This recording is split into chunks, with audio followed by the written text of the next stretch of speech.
آؤز recording شروع ہوئی کہ نہیں ہوئی؟ اچھا مجھے نہیں پتا چلا ریکارڈنگ شروع ہو گئی کہ نہیں ہوئی. ہوگی. اوکے. اعوذ باللہ من الشیطان الرجیم بسم اللہ الرحمن الرحیم والعصر ان الانسان لفی خسر الا الذین آمنوا وعملوا الصالحات وتواصوا بالحق وتواصوا بالصبر رب اشرح لی صدری ویسر لی امری واحلل عقدۃ من لسانی یفقہوا قولی. دیکھیں اب آج جو ہے وہ پہلا عشرہ جو ہے وہ ختم ہونے جا رہا ہے اور پتہ ہی چلا کہ کب جو ہے رمضان شروع ہوا تھا اور یہ اب ہمارا جو ہے وہ 11ویں شب جو ہے وہ یہاں پر سعودی عرب میں جو ہے وہ شروع ہو جائے گی.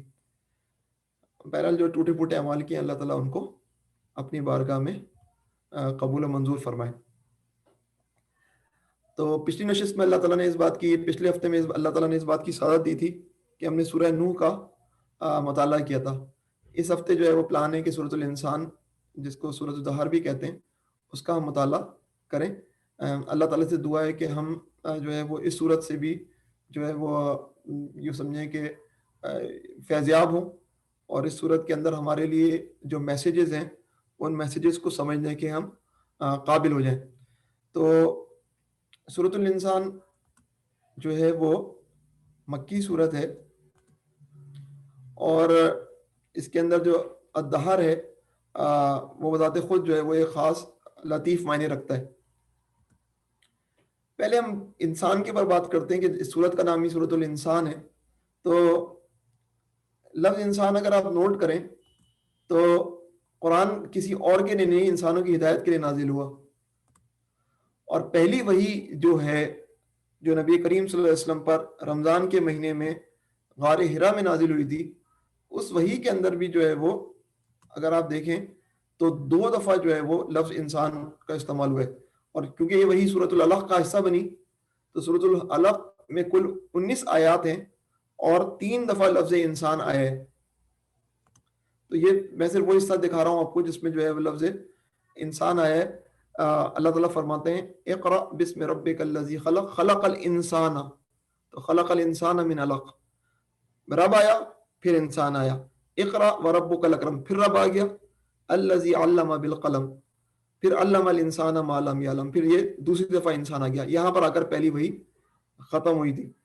اس کے بعد جو ہے وہ سورۃ العلق کا جو ہے وہ دوسرے حصے کے اندر جو ہے وہ کلا ان الانسان لیطغی الانسان پھر دوبارہ آیا.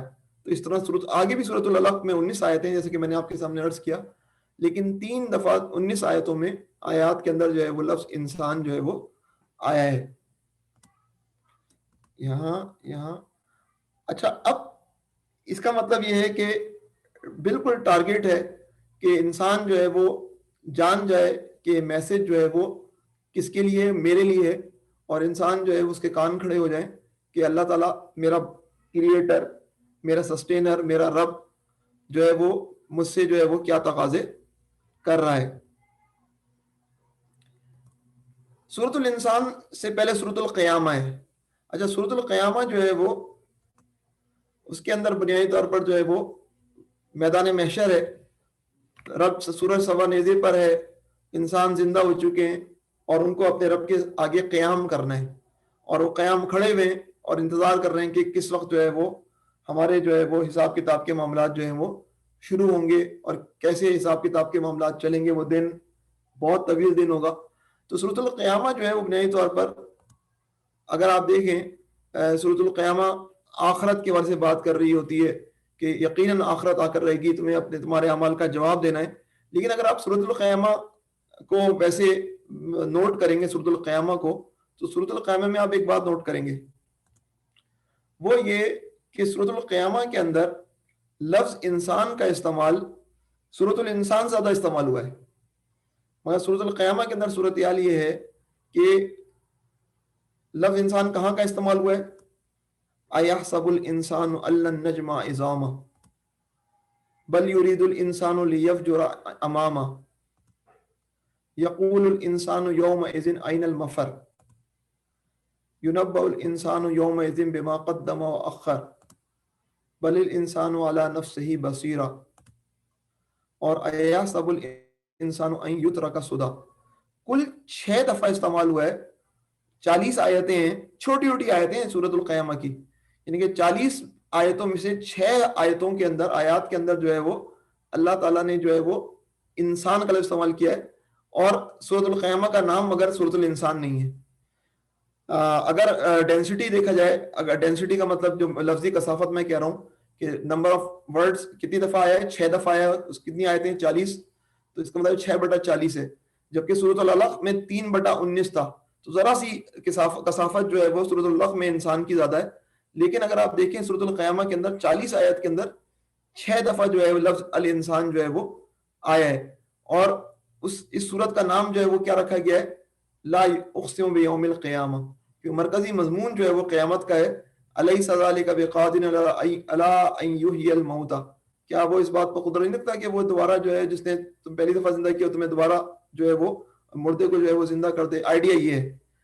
تو اب سورۃ القیامہ باقاعدہ اس بات کی طرف توجہ دلا رہی ہے کہ تمہیں دوبارہ زندہ کیا جائے گا اور تم سے تمہارے اعمال کی باز پرس ہوگی۔ اے انسان، تم کیوں جو ہے وہ ان چیزوں کے اندر جو ہے وہ غیر سنجیدگی کا مظاہرہ کر رہے ہو؟ اس سے پہلے اگر آپ دیکھیں، ویسے تو الانسان جو ہے وہ 71 دفعہ قرآن حکیم آیا ہے، جس میں 6 دفعہ جو ہے وہ سورۃ القیامہ میں آ گیا، 3 دفعہ جو ہے سورۃ العلق میں آ گیا۔ سب سے زیادہ قرآن حکیم میں اگر جو ہے وہ لفظ انسان آیا ہے تو وہ جو ہے وہ سورہ بنی اسرائیل میں آیا ہے، اور جو ہے وہ سورہ بنی اسرائیل کے اندر 8 دفعہ آیا ہے، 7 دفعہ واحد شکل میں آیا ہے، اور 1 دفعہ جمع اناس کی شکل میں آیا ہے۔ باقی سب جگہ جو ہے وہ انسان کی خصوصیت بیان کی جا رہی ہے کہ یہ بہت عجلت کے اندر رہتا ہے، اور بہت جو ہے نا وہ شر کو جلدی جلدی پکارتا ہے، حالانکہ وہ اس کے لیے شر ہوتا ہے۔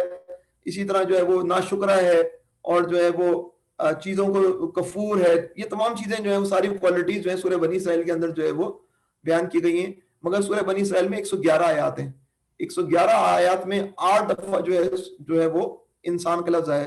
تو میں یہ دیکھ رہا تھا کہ جو ہے وہ سورۃ العلق، اور پھر سورۃ العلق کے بعد جو ہے وہ دوسرے نمبر پہ سورۃ القیامہ، اس کے اندر جو ہے وہ بہت کم آیات کے اندر بہت زیادہ دفعہ انسان کا لفظ جو ہے وہ استعمال ہوا ہے۔ لفظ انسان ہے کیا؟ انسان جب ہم کہہ رہے ہوتے ہیں تو اس سے مراد کیا ہوتی ہے؟ ویسے تو جو ہمارے لفظ پر تحقیق کرنے والے جو ہمارے محققین ہیں، علامہ راغب اصفہانی، انہوں نے اس بات کی توجہ دلائی ہے کہ انسان جو ہے ضد ہے جن کی، انسانیت ضد ہے وحشت کی، اور جو ہے وہ انسان کے اندر جو ہے وہ مادہ ہے جس کو انسیت کا مادہ کہتے ہیں، انسان مانوس ہو جاتا ہے۔ بعض نے کہا، علامہ راغب اصفہانی لکھتے ہیں کہ اسے جس چیز سے محبت ہوتی ہے اس سے مانوس ہو جاتا ہے، تو اس کے اندر انسیت ہے، یہ سوشل اینیمل ہے۔ اس کا معاملہ یہ ہے کہ مل جل کر رہنا پسند کرتا ہے، اس لیے یہ جو ہے وہ انسان کہلایا، اور اس میں سب سے پہلے انسان جو تھے وہ حضرت آدم علیہ السلام تھے۔ قرآن حکیم میں جو ہے وہ ایک مقام پر جو ہے وہ اللہ تعالیٰ نے، یعنی کہ اب ہم دیکھ رہے ہیں کہ انسان ویسے تو لفظ استعمال ہوئے، لیکن انسان کے جو مختلف جو ہے وہ لفظ سے جو مختلف جو ہے وہ الفاظ بنے، اس میں سے ایک لفظ ہے نسین الحدیث، یعنی کہ نبی کریم صلی اللہ علیہ وسلم کی جو ہے محفل میں لوگ بیٹھتے تھے اور اس کے بعد کھانا کھاتے تھے، اور کھانا کھانے کے بعد جو ہے وہ بیٹھ جاتے تھے اور چاہتے تھے کہ وہ نبی کریم صلی اللہ علیہ وسلم سے گفتگو کریں، تو without seeking to remain for conversation, تو وہ چاہتے تھے کہ جو ہے نا وہ کنورزیشن کریں۔ تو پھر وہی کنورزیشن کا مطلب کیا ہے؟ انسیت ہے، اور نبی کریم صلی اللہ علیہ وسلم کو اس عمل سے تکلیف ہو رہی ہے کہ بھئی یہ میرے مہمان جائیں تو میں جو ہے اپنے گھر والوں کی طرف رخ کروں، تو اس پر توجہ دلائی گئی کہ تم یہ نہیں کرو۔ لیکن جو کہنے والی بات وہ یہ کہ انسان کے اندر محبت کا جذبہ ہے، انسان کے اندر جو ہے وہ تعلق بڑھانے کا جذبہ ہے، اس وجہ سے اس کو انسان کہا جاتا ہے۔ دوسری طرف ایک اور جو محققین نے جو ہے وہ انسان کی تشریح بیان کی ہے، وہ یہ بیان کی ہے کہ یہ بھی علامہ راغب اصفہانی نے لکھی ہے، اس کا اردو ترجمہ ہے یہ۔ بعض کا قول یہ ہے کہ انسان اصل میں انسیان پر وزن افعلان ہے، اب ہم اس کو بھول جاتے ہیں، یہ عربی گرامر ہے، چونکہ اپنے عہد کو بھول گیا تھا، تو ہم جانتے ہیں نا نسیہ، تو بعض جو ہے محققین کا یہ کہنا ہے کہ انسان اس وجہ سے انسان ہے کہ یہ بھلکڑ ہے، یہ اپنے عہد کو بھول گیا۔ یہ دونوں جو ہے وہ باتیں بیان کی جاتی ہیں لفظ انسان کی تشریح کے اندر، محبت کا جذبہ، انسیت کا جذبہ، اور دوسری بات یہ کہ عہد کو بھول جانے والا، جو اس کے اوپر ذمہ داری عائد کی گئی۔ تو ہم نے بات کی تھی سورۃ الانسان سے پہلے سورۃ القیامہ، اور میں نے یہ بات کی تھی کہ سورۃ القیامہ کے اندر 40 آیتوں کے اندر 6 دفعہ جو ہے لفظ انسان آیا ہے، لیکن ان دونوں کے درمیان تعلق ہے۔ ہم نے پہلے ہی بات کی تھی کہ ایک ریلیشن ہوتا ہے سورۃ القیامہ کے اندر۔ بنیادی طور پر آپ دیکھیں گے کہ جس پہلو کو بہت نمایاں طور پر پیش کیا گیا وہ انذار کا ہے، وارننگ کا ہے، ڈرانے کا ہے، قیامت کی تیاری کے حوالے سے جگانے کا ہے کہ قیامت آئے گی، اس کے لیے تیار ہو۔ اور جو ہے وہ سورۃ الانسان کے اندر جو ہے وہ بنیادی طور پر اس کا اسٹائل تبشیر کا ہے، گلیڈ ٹائڈنگز کا ہے کہ بھائی بشارت ہے تمہارے لیے، تمہیں جو ہے وہ مبارک ہو، تم اگر تم نے یہ کام کیے تو تمہیں یہ انعام ملیں گے۔ تو سورۃ الانسان کے اندر جو ہے وہ بنیادی طور پر یوں سمجھیں کہ اس پہلو کو کمپلیمنٹ کیا گیا ہے جس پہلو کو جو ہے وہ سورۃ القیامہ میں زیادہ بیان نہیں کیا گیا تھا، یعنی کہ بشارت والا پہلو۔ تاہم آج کے دن جو ہمارا پلان ہے، آج کے دن ہم جتنی آیتیں کریں گے اس کے اندر جو ہے وہ قرآن حکیم سورۃ الانسان کے اندر ایک آیت ہے جس میں شدید ترین انذار بیان کیا گیا ہے۔ ہم وہاں پر جا کر جو ہے وہ آج ارادہ تو یہ ہے کہ ہم وہاں پر آ کر رکیں گے اور کل سے جو ہے بشارت والے پہلو کو سامنے لے کر آئیں گے انشاءاللہ تعالی۔ تو ہم اب آ جاتے ہیں سورۃ الانسان کے الفاظ پر کہ اللہ تعالیٰ جو ہے وہ اس کے اندر ہمارے لیے جو ہے وہ کن چیزوں کی ہدایت کا سامان جو ہے وہ کر رہے ہیں۔ آیت نمبر 1، اعوذ باللہ من الشیطان الرجیم، هل اتى على الانسان حين من الدهر لم يكن شيئا مذکورا۔ تو اس کا ترجمہ کیا ہے؟ حل کیا، عطا گزرا،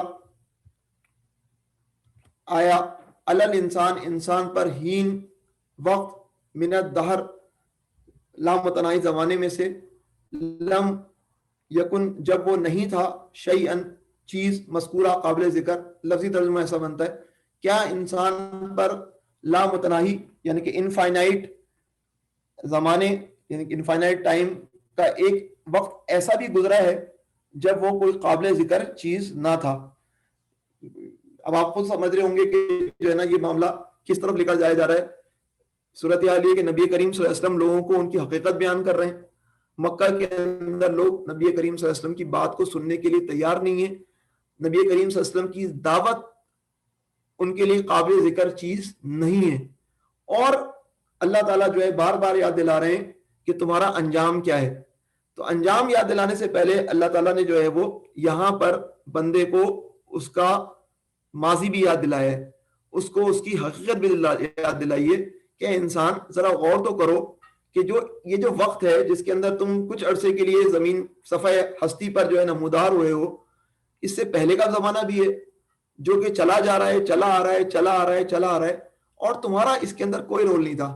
ابھی تم جو ہے وہ فن خان بنے جا رہے ہو، ابھی تم سے لوگ جو ہے وہ اپنی امیدیں وابستہ کیے ہوئے ہیں، لیکن تم تھے کیا؟ تم تو کوئی قابل ذکر چیز نہیں تھے۔ مذکورہ ہم اردو میں کہتے ہیں مذکورہ بالا چیزیں، جن چیزوں کا اوپر تذکرہ کیا گیا ہے مذکورہ بالا، تو اس طرح کی ہم اردو کے اندر بھی لفظ استعمال کرتے ہیں۔ حل یہ بظاہر تو یہ سوالیہ نشان ہے، لیکن مفسرین نے بات کی ہے کہ حل اصل میں قد کے معنی میں یعنی کہ ضرور انسان پر ایک ایسا وقت گزرا ہے جبکہ وہ کوئی قابل ذکر چیز نہ تھا۔ یہ ایک حقیقت ہے، اور آج کے دور کے اندر سائنس تو ہمیں بتاتی ہے کہ کتنا بڑا زمانہ ہے جو گزر گیا ہے، اور اس زمانے کے اندر ہمارا کتنا کم انسانی دور ہے۔ اس سے پہلے کی جو پورا ہستی کا اور پوری مخلوقات کا جو پیریڈ ہے وہ اربوں سال کا جو ہے وہ پتہ چل رہا ہے۔ اچھا، اب یہاں پر دہر کا لفظ ہے، دہر کا لفظ ہے، اور اس کے مقابلے میں اثر کا لفظ ہے، اثر بمقابلہ دہر۔ اثر اور دہر کے اندر جو ہے وہ ایک فرق ہے، دونوں زمانہ، مثلا والعصر ان الانسان لفی خسر، زمانے کی قسم انسان خسارے میں، زمانے کی قسم انسان خسارے میں۔ تو اب جو ہے وہ اب دہر ان الانسان لفی خسر اللہ نے نہیں کہا، بلکہ اثر کی جو ہے وہ اصطلاح استعمال کی ہے زمانے کے لیے سورۃ العصر کے اندر۔ اثر کی خصوصیت کیا ہوتی ہے؟ اثر کی خصوصیت یہ ہوتی ہے کہ یہ جو ہے وہ زمانہ اس نوعیت کا زمانہ ہوتا ہے جو بہت تیزی سے گزر رہا ہوتا ہے۔ خود اثر کی نماز کا وقت جو ہے وہ ذات خود جو ہے وہ ایک ایسا ٹائم ہوتا ہے کہ بہت تیزی سے وہ ڈھل رہا ہوتا ہے، اور جو ہے مغرب جو ہے وہ تیزی سے آگے بڑھتی ہوئی نظر آتی ہے۔ تو اثر جو ہے وہ ایک طرح سے تیزی سے گزرتا ہوا زمانہ ہے، جبکہ دہر جو ہے وہ ایک ایسا زمانہ ہے جس کے اندر بڑا ٹھہراؤ ہے، چیزیں جو ہیں وہ بڑے کانسٹنٹ اور مستقل مزاجی سے جو ہے وہ سورج طلوع ہو رہا ہے اور جو ہے غروب ہو رہا ہے، اور جو ہے وہ زمین گردش کر رہی ہے، اور جو ہے وہ وہی سب کچھ سسٹم ہے، لیکن جو ہے اس سسٹم کے اندر جو ہے وہ ایک جو ہے تسلسل ہے اور ایک جو ہے وہ ایک استحکام ہے۔ تو اللہ تعالیٰ نے دہر کا لفظ، اور اسی دہر کا لفظ جو ہے سورۃ الجاثیہ کے اندر جو استعمال ہوا ہے، تو سورۃ الجاثیہ کے اندر جو ہے وہ لوگوں نے یہ کہا کہ یہ جو ہمیں مارتا اور جو ہے وہ جلاتا کون ہے، یہ جو ہے وہ کون ہے، زمانہ ہے، یہ زمانہ ہے۔ اور اس کے دہریہ جو ہوتا ہے وہ کون ہوتا ہے، جو کہ ایک ایسا فلسفہ ہے جو کہ بنیادی طور پر کہتا ہے کہ وقت جو ہے وہ انسان کے حوالے سے جو ہے وہ فیصلہ کرتا ہے، اور وقت کا مطلب کیا ہے، یہ ارتقا ہے۔ آج کے دور کا دہریہ جو ہے وہ کیا کہہ رہا ہوتا ہے کہ انسان ایک طویل زمانے میں ارتقائی مراحل سے طے کرتا ہوا آج اس مرحلے پہ پہنچا ہے۔ تو اس کے اندر جو ہے وہ کوئی خدا انوالو نہیں ہے، اس کے اندر جو ہے وہ حادثات انوالو ہیں، اور جو ہے وہ ان حادثات کے نتیجے میں جو ہے وہ انسان جو ہے وہ آج جو ہے ارتقائی مراحل تک پہنچتے پہنچتے یہاں تک پہنچا ہے۔ یہ آج کے دور کا دہریہ جو کہ ڈارون تھیوری آف ایوولوشن پہ بیان کر رہا ہوتا ہے۔ پرانے زمانے کا دہریہ کیا تھا، پرانے زمانے کے دہریے سے بات ہوتی تھی تو وہ کہتا تھا، ہم کہتے تھے کہ جو ہے نا یہ زمین جو ہے وہ خدا نے بنائی ہے، وہ دہریہ آ کر کہتا تھا نہیں یہ زمین جو ہے وہ خود بخود بنی ہے۔ تو جو ہے وہ ہم پوچھتے تھے کہ یہ سب کچھ جو سسٹم میں کس نے بنایا ہے، تو فوراً بولتا تھا خدا کو کس نے بنایا ہے۔ ہم کہتے ہیں خدا ہمیشہ سے اور خدا ہمیشہ رہے گا، داریہ بولتا تھا جو ہے یہ سب کچھ سسٹم جو ہے یہ عالم، اس کے لیے لفظ استعمال کرتا تھا عالم ہمیشہ سے اور عالم ہمیشہ رہے گا۔ ہر چیز کے اندر جو ہے وہ خدا کے بجائے جو ہے وہ عالم اور جو ہے سسٹم جو چلتا ہوا نظام ہے اس کو جو ہے وہ خدا کے طور پر جو ہے لے کر آتا تھا۔ تو پھر اللہ تعالیٰ نے یہ کیا کہ وہ پرانے زمانے کے دہریے جو ہیں وہ ان کو جو ہے وہ علمی بنیاد پر یوں شکست ہوئی کہ بگ بینگ تھیوری آئی، اور بگ بینگ تھیوری نے کہا کہ ایسا نہیں ہے کہ یہ کائنات ہمیشہ سے تھی، بلکہ بہت عرصے پہلے جو ہے وہ کچھ ایسے حوادث نمایاں ہوئے جس کی وجہ سے اس کائنات میں پھیلاؤ شروع ہوا۔ اور وہ بگ بینگ تھیوری جو ہے وہ زبردست قسم کا دھماکہ جو ہے وہ اس نے جو ہے پرانے زمانے کی دہریات کی اینٹ سیڑھ بجا دی۔ اب یہ بات نہیں کر سکتا دہریہ کہ عالم قدیم ہے، عالم ہمیشہ سے اور ہمیشہ رہے گا، یعنی کہ جو حضرت ابراہیم علیہ السلام اور ہر دور کے اندر کہ سورج ہر روز نکلتا ہے، ہر روز نکلتا رہے گا، یہ ہمیشہ کی چیزیں ہیں، نہیں، ایسا نہیں ہے۔ اب یہ بات بھی طے ہے، آج کا انسان جو ہے وہ اس علم تک پہنچ چکا ہے کہ ان چیزوں کا آغاز بھی تھا، اور آج انسان اس نتیجے پہنچ چکا ہے کہ کبھی سورج سرد بھی ہو جائے گا، کبھی سورج ختم بھی ہو جائے گا۔ یہ جو چیز ہے یہ پرانے زمانے کی دہریت، لیکن آج کے زمانے کے اندر کی دہریت جو ہے وہ ارتقائی نظام کے حوالے سے جو ہے وہ اللہ تعالیٰ کو، اللہ تعالیٰ کے وجود کو اور اللہ تعالیٰ کے عمل کو چیلنج کرتی نظر آتی ہے۔ تو یہی دہر جو ہے وہ ابھی ہم زیر بحث لا رہے ہیں۔ تو بہرحال یہ ایک ناقابل ذکر سے قابل ذکر ہستی ہونے کی داستان ہے جو کہ اللہ تعالیٰ نے جو ہے وہ انڈیکیٹ کی ہے کہ اے انسان تم اتنے تکبر کا شکار ہو، لیکن تم ذرا غور تو کرو کہ تم بھی تو کسی زمانے میں ناقابل ذکر تھے۔ تو ہین من الدہر سے ہم شروع کرتے ہیں، اور اس پر میں نے مختلف مفسرین کی جو ہے تفاسیر کا جو ہے وہ مطالعہ کر کے سمجھنے کی کوشش کی ہے۔ اس کے اندر میں نے پھر کوشش کی کہ اس کو گرافیکلی ریپرزینٹ کروں ٹائم لائن پہ۔ تو تفہیم القرآن میں مولانا مودودی نے اس مسئلے میں بہت اچھا لکھا ہے، لا متناہی زمانے یعنی کہ انفائنائٹ ٹائم یا انفائنائٹ ایج کے اندر ایک طویل مدت تو ایسی گزری ہے، یعنی کہ اس کی تشریح ہے ہینم من الدہر کے اندر مولانا لکھتے ہیں لا متناہی زمانے کے اندر ایک طویل مدت تو ایسی گزری ہے جب سرے سے نوع انسانی ہی موجود نہیں تھی، ٹھیک ہے۔ پھر اس میں ایک وقت ایسا آیا جب انسان نام کی ایک نوع کا آغاز کیا گیا۔ تو اب اس کو اگر ہم گرافیکلی دیکھیں تو کیا ہوگا، یہ ایک اگر لائن ہے ٹائم لائن کے اندر، بلو لائن، تو اس کے اندر جو ہے وہ ایک زمانہ وہ ہے جب عرش پانی پر تھا، زمین و آسمان کی تخلیق نہیں ہوئی تھی، اور اللہ تعالیٰ کا عرش پانی پر ہے، یہ ایک زمانہ ہے، اور اس زمانے میں انسان نوع انسانی موجود نہیں ہے۔ پھر ٹائم لائن آگے بڑھتی ہے، اور جو ہے وہ اللہ تعالیٰ جو ہے وہ زمین اور آسمانوں کی تخلیق کرتے ہیں، فرشتوں کی تخلیق کرتے ہیں، جنوں کی تخلیق کرتے ہیں، اور حضرت انسان ابھی بھی جو ہے وہ موجود نہیں ہے اسکرین پر۔ اس کے بعد جو ہے وہ اگلا مرحلہ شروع ہوتا ہے، اللہ تعالیٰ فیصلہ کرتے ہیں خلافت کا ارض پر، اور اب جو ہے وہ صورتحال یہ بنتی ہے کہ انسان کی تخلیق ہوتی ہے اور دور انسانی کا آغاز ہوتا ہے۔ تو آپ خود سوچ سکتے ہیں، اس کے اندر میں نے یہ لائنیں بنائی ہوئی ہیں، لیکن اگر حقیقت میں اگر آپ ٹائم لائن بنائیں تو ہماری یہ پیلی لائن ہے، جو یلو لائن آپ دیکھ رہے ہیں، یہ تو بہت چھوٹی سی ننھی منی سی چنگ ہوگا، ورنہ تو یہ بلو لائن اور یہ گرین لائن بہت بڑی بڑی لائنیں ہوں گی اگر آپ جو ہے وہ بالکل جو ہے وہ یوں سمجھیں کہ اسکیلنگ کریں گے کہ ہم اربوں سال اور کہاں انسانیت کے 10-15 ہزار سال یا 20-25 ہزار کتنے سال لگا لیں آپ۔ تو ایک تو یہ بات ہو گئی کہ ایک طویل زمانہ تو وہ ہے جس زمانے کے اندر آج کی سائنس کے الفاظ اگر میں استعمال کروں، جب ٹائم ایجاد کیا اللہ تعالیٰ نے، جب ٹائم ایجاد ہوا تو اس کے بعد جب زمانہ شروع ہوا تو جو ہے وہ یہ پورا سسٹم کے اندر انسان ایک طویل عرصے تک تو موجود ہی نہیں تھا۔ اس کے بعد کیا ہوتا ہے، پھر مولانا لکھتے ہیں، اور اسی زمانے کے اندر کیا ہوتا ہے کہ اندر ہر شخص پر ایسا وقت آیا ہے، اسی زمانے کے اندر ہر شخص پر ایک ایسا وقت آیا ہے جب اسے عدم سے وجود میں لانے کی ابتدا کی گئی۔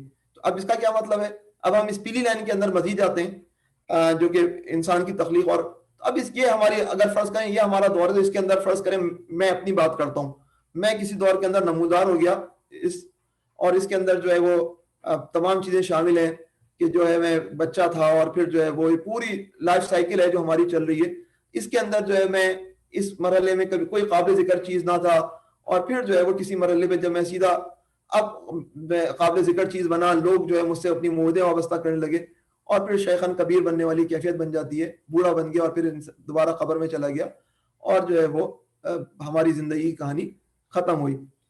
تو ہینو من الدہر کے اندر جو ہے وہ پوری انسان as a genus, as a مخلوق، اس کا جو ہے قابل تذکرہ ہونا، اور ایک فرد انسان کا ایک جو ہے وہ طویل زمانے کے اندر جو ہے وہ تھوڑی دیر کے لیے قابل تذکرہ ہونا، یہ سب کچھ جو ہے وہ شامل ہے۔ پیر کرم شاہ ازہری صاحب نے ضیاء القرآن میں اس مسئلے پر جو ہے وہ بڑی خوبصورت باتیں لکھی ہیں۔ مناسب محسوس ہوتا ہے کہ میں اس موقع پر ان کا آپ کو ضرور حوالہ دوں تاکہ وہ کس طرح میں لم یکن شیء مذکورہ، کہ جو ہے وہ انسان جو ہے وہ قابل تذکرہ قابل ذکر چیز نہ تھا۔ اس کے اندر پیر کرم شاہ ازہری صاحب نے لکھا ہے، پیدا ہونے سے پہلے تو یہ ایسے ہی معدوم تھا، اس کے ذکر کا سوال ہی پیدا نہیں ہوتا، اس وقت جب میں پیدا ہی نہیں ہوا تو میرا ذکر کہاں سے ہوگا، نمبر ایک۔ پھر اس کے بعد انہوں نے لکھا، جب رحم مادر میں اس نے قرار پکڑا تب بھی کسی کو کیا خبر تھی کہ صدف میں کس نوعیت، کس آب و تاب اور کس قدر و قیمت کا موتی پرورش پا رہا ہے، ابھی بھی قابل ذکر میں نہیں ہوں۔ جب وہ پیدا ہوا تو کمزور سا بچہ، نہ چل سکے نہ بول سکے، ابھی بھی میں قابل ذکر نہیں ہوں۔ بہرحال ہر شخص پر کوئی نہ کوئی ایسا دور گزر چکا ہے جبکہ یہ کوئی قابل ذکر چیز نہ تھا۔ آج اب پیر کرم شاہ ازہری صاحب لکھتے ہیں، آج اگر وہ شہریار و تاجدار بن گیا ہے، آج اگر وہ لشکر جرار کا سپہ سالار ہے، آج اگر دولت و ثروت کے انبار اس کے قدموں میں لگے ہیں، تو اس کو مغرور ہو کر اپنے پروردگار کو فراموش نہیں کر دینا چاہیے، بلکہ ہر لحظہ اپنی اصلیت پر نگاہ رکھنی چاہیے۔ یہ وہ چیز ہے جو کہ جو ہے وہ انسان جو ہے وہ کے ذہن میں رہنی چاہیے کہ جو ہے وہ اگر انسان جو ہے وہ اپنی حقیقت کو فراموش کر دے چند عہدوں کی وجہ سے، اس کی گردن کے اندر جو ہے تکبر آ جائے، اس کی گردن میں سریہ آ جائے، کچھ بھی آپ کہہ لیں، اور وہ جو ہے وہ یہ بھول جائے کہ یہ جو میرے پاس عہدہ ہے، یہ میرے پاس جو طاقت ہے، ان سب کو جو ہے ڈھل جانا ہے، اور پھر جو ہے مجھے زمین کے اندر جو ہے وہ مٹی میں مل جانا ہے، تو انسان جو ہے اس رویے کا مظاہرہ نہ کرے جیسے رویے کا مظاہرہ کفار مکہ نبی کریم صلی اللہ علیہ وسلم کے سامنے کر رہے تھے، جیسا رویہ آج کے جو ہے وہ قارون، آج کے حامان، آج کے فرعون جو ہے وہ اہل ایمان کے سامنے کر رہے ہوتے ہیں۔ مجھے یاد آ رہا ہے کہ جو ہے وہ مولانا روم نے جو اپنی مثنوی لکھی ہے، تو مولانا روم جو ہے وہ ان کے ہاں جو ہے وہ محمود غزنوی جو ہے بہت جو ہے وہ یوں سمجھیں کہ قابل احترام شخصیت کے طور پر ان کی مثنوی ان کی شاعری کے اندر موجود ہے، اور محمود غزنوی بنیادی طور پر جو ہے وہ کیونکہ ایک بادشاہ ہیں، اور ان کا نام لے کر بنیادی طور پر اشارہ جو ہے وہ خدائی بادشاہت کی طرف جو ہے وہ مولانا روم کرتے ہیں، اچھا محمود کا ایک غلام ہے جس کا نام ایاز ہے.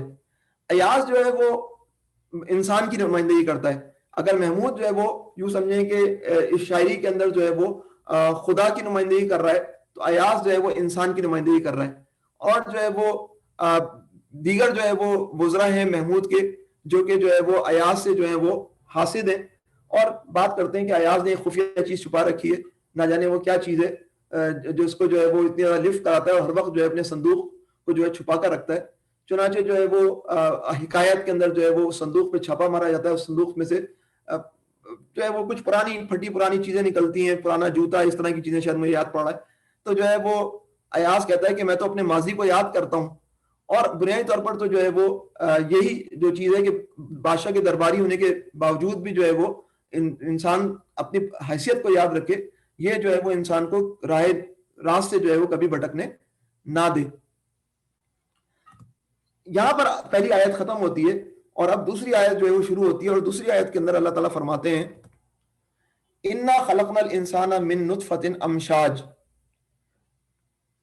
انا یقیناً ہم نے, خلقنا ہم نے تخلیق کیا, الانسان انسان کو, من سے, نطفۃ امشاج مخلوط نطفے سے, مخلوط نطفے سے.